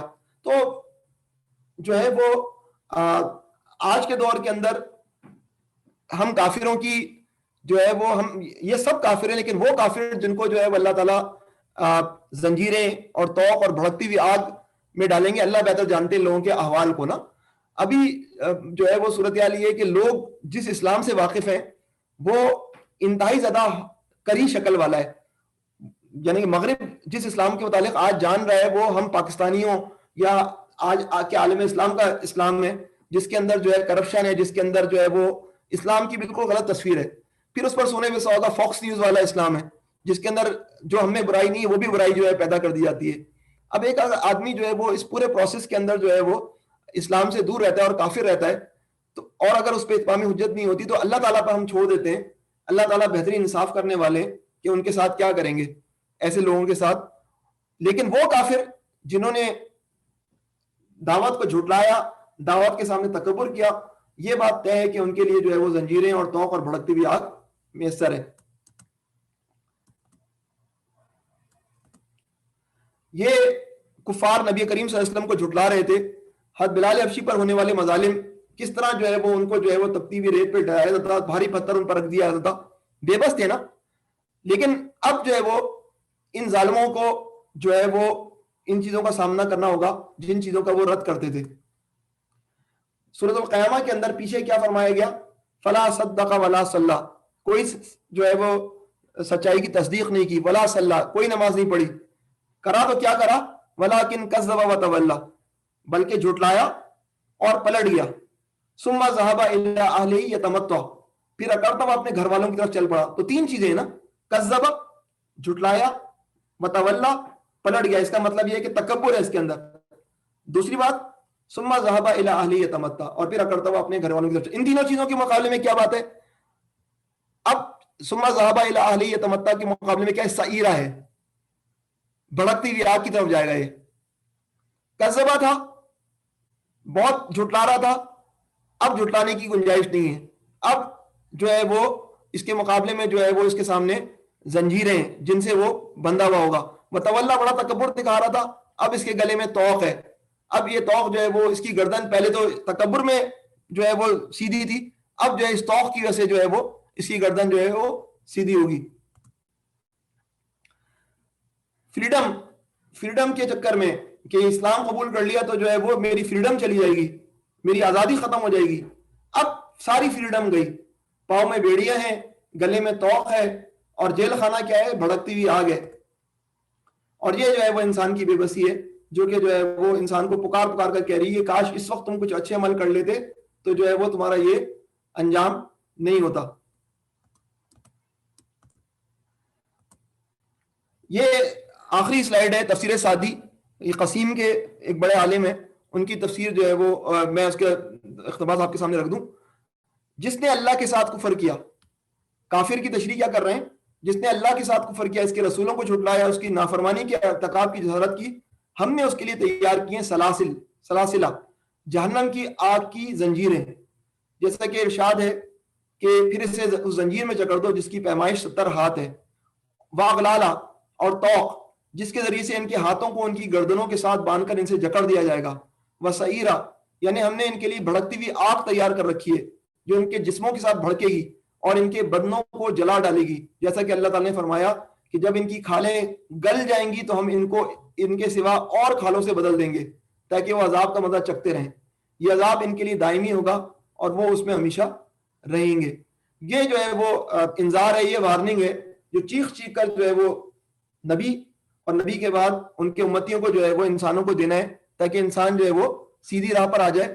جب وہ سیدھی راہ پہ آئے گا تو جو ہے وہ یقیناً اس کے لیے وہ جنت ہے جس کا ہم اگلی جو نشستوں میں تذکرہ کریں گے. آگے جو ہے پوری بشارت ہی بشارت ہے. یہاں پر اگر میں اپنی گفتگو کو ختم کروں گا. وآخر دعوانا الحمدللہ رب العالمین. جزاک اللہ خیر. ماشاء اللہ ڈاکٹر صاحب, بہت احسن انداز میں آپ نے ان آیات کا ذکر کیا ہمارے سامنے اور اپنی تحقیق پیش کی. تو اللہ تعالیٰ ہم سب کو اس پہ کچھ سمجھنے کی اور اس پہ عمل کرنے کی توفیق عطا فرمائے. تو اس میں اپنے ساتھیوں سے گزارش کروں گا اگر کوئی صاحب کچھ پوچھنا چاہیں یا کچھ اس میں اضافہ کرنا چاہیں تو کائنڈلی ہینڈ ریز کر دیں تو ہم کو انمیوٹ کر دوں گا. ڈاکٹر صاحب ساتھ ہی میں ایک سوال کرنا چاہوں گا. جی یہ جب ابھی آپ نے ذکر کیا یہاں پہ کہ جن 4 افراد کا وہ جو روز قیامت اللہ تعالیٰ سے حجت کے بارے میں سوال کریں گے, تو دنیا میں اس دنیا میں ہم لوگ جو ہے دین کو جھٹلاتے ہیں کہ شیطان کا عمل ہوتا ہے, شیطان ہمیں بہکاتا ہے, لیکن اس وقت جو وہ اللہ کی اطاعت نہیں کریں گے اور اس پہ مطلب جو قاصد بھیجا جائے گا اور اس پہ وہ اس کے حکم کی تابعداری نہیں کریں گے, تو وہاں پہ کیا ریزن ہوگی؟ کیا مطلب وہاں پہ شیطان کا تو اس وقت عمل دخل نہیں ہوگا, شیطان تو ختم ہو چکا ہوگا. شیطان تو ابھی بھی گرفتار ہے نا, شیطان تو گرفتار ہے تو لیکن پھر اس موقع پہ ہمارا نفس بھی ہے نا, جی ہمارا نفس بھی ایک چیز ہے نا. جی جس طرح جی شیطان کو کس نے گمراہ کیا تھا, تو ایک چیز تو شیطان ہے, ایک چیز ہمارے نفس ہوتا ہے نا. جی جی شیطان کا کام تو ہماری نفس کے اندر چھپی ہوئی جو خواہشات ہیں ان کو ریگولیٹ کرتا ہے, وہ اسے صحیح ڈائریکشن دیتا ہے. صحیح کا مطلب ہے کہ اپنی تئیں وہ ایسی ڈائریکشن دیتا ہے کہ جس کے نتیجے کے اندر جو ہے وہ ہم اللہ تعالیٰ کی نافرمانی کر بیٹھتے ہیں. تو یہ میرا اپنا خیال یہی ہے. اچھا, میں نے کہیں اور یہ بھی پڑھا تھا کہ دو قسم کے افراد ہو جائیں گے نا. ایک فرد جو ہے جب یہ حکم آئے گا, تو ابھی میں اصل سے حوالہ نہیں دے سکتا, وہ جب اللہ کا حکم آئے گا تو وہ بیچارہ جو ہے نا وہ کود جائے گا, اور دوسرا فرد جو ہے نا وہ بہت سلو چل رہا ہوگا, بار بار پیچھے دیکھ رہا ہوگا. تو جو ہے اللہ تعالیٰ بولیں گے تم پیچھے بار بار کیوں دیکھ رہے تھے, بار پیچھے پلٹ کے کیا دیکھ رہے تھے تم؟ تو وہ کہے گا کہ میں انتظار کر رہا تھا کہ آپ کی رحمت کب حرکت میں آئے گی. تو وہ بھی جو ہے وہ یعنی کہ اس کی نیت ہوتی ہے کہ وہ آرڈر پہ عمل کرے, لیکن وہ اس کا پیچھے بار بار پلٹ کر دیکھنا بھی اس کے لیے جو ہے مغفرت کا باعث بنے گا. یہ ساری چیزیں ڈسکشن میں کسی موقع پر ہمارے قرآن سرکلز میں آئی ہیں. اس طرح کی بات تو ہے کہ وہ دیکھے گا, بالکل صحیح کہہ رہے ہیں. جی اچھا, تو اسی پیرائے میں جو دوسری آیت میں تھا کہ جب جس طرح جب مجنون ہے, جس کو اللہ تعالیٰ نے عقل نہیں دی, شعور نہیں دیا, تو اس سے پھر اس کی پکڑ نہیں ہوگی روز محشر, جس کو مطلب جس کے پاس سوچنے کی صلاحیت نہیں ہے, دماغ نہیں ہے, جس کو مجنون کہتے ہیں, تو یعنی اس کا بھی یہ سوال جواب نہیں ہوگا. ہاں, سوال جواب تو نہیں ہوگا, لیکن آپ مجنون کے متعلق اس کی اسٹیج کیا ہے؟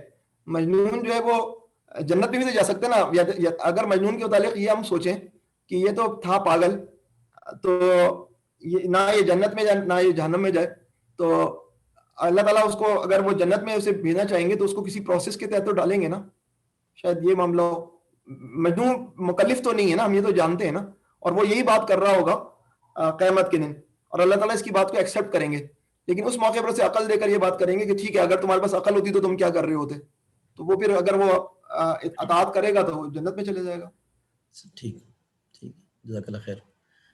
جی, اور کوئی ساتھی ہمارے ساتھ ہیں؟ فاخر بھائی ہیں, عتیق بھائی, کوئی سوال رکھنا چاہیں؟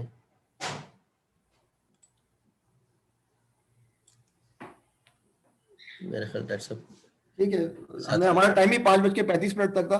5:35 پورا ہو گیا. تو ہمارے ساتھ رضا بھائی ہیں, میں گزارش کروں گا رضا بھائی سے دعا کے لیے. جی رضا بھائی, میں نے آپ کو انمیوٹ کیا. السلام علیکم. وعلیکم السلام ورحمۃ اللہ وبرکاتہ. جزاک اللہ خیر. ڈاکٹر صاحب ماشاء اللہ بہت زبردست آپ نے ایز یوزول جو ہے وہ پیش کیا. تو بس اللہ سے دعا ہے کہ اس کے اوپر ہم کو عمل کرنے کی اور سمجھنے کی صحیح طرح سے توفیق عطا فرمائے. بسم اللہ الرحمن الرحیم. اللهم صل على محمد وعلى آل محمد كما صليت على إبراهيم وعلى آل إبراهيم إنك حميد مجيد. اللهم بارك على محمد وعلى آل محمد كما باركت على إبراهيم وعلى آل إبراهيم إنك حميد مجيد. ربنا آتنا في الدنيا حسنة وفي الآخرة حسنة وقنا عذاب النار. ربنا لا تؤاخذنا إن نسينا وأخطأنا. ربنا ولا تحمل علينا إصرا كما حملته على الذين من قبلنا. ربنا ولا تحملنا ما لا طاقة لنا به. واعف عنا واغفر لنا وارحمنا. أنت مولانا فانصرنا على القوم الكافرين. سبحان ربك رب العزة عما يصفون وسلام على المرسلين والحمد لله رب العالمين. جزاک اللہ خیرا. کل کا اگر ساتھی دعوت دیں ساتھیوں کو, کل جمعے کا دن ہے تو زیادہ لوگ شریک ہو سکتے ہیں نا. جی ہاں, کل ہمارا پروگرام انشاءاللہ جمعے کے بعد ہوگا, سوائے کے لیے. جی انشاءاللہ تعالی. جزاک اللہ. بہت بہت شکریہ. السلام علیکم ورحمۃ اللہ وبرکاتہ. السلام علیکم.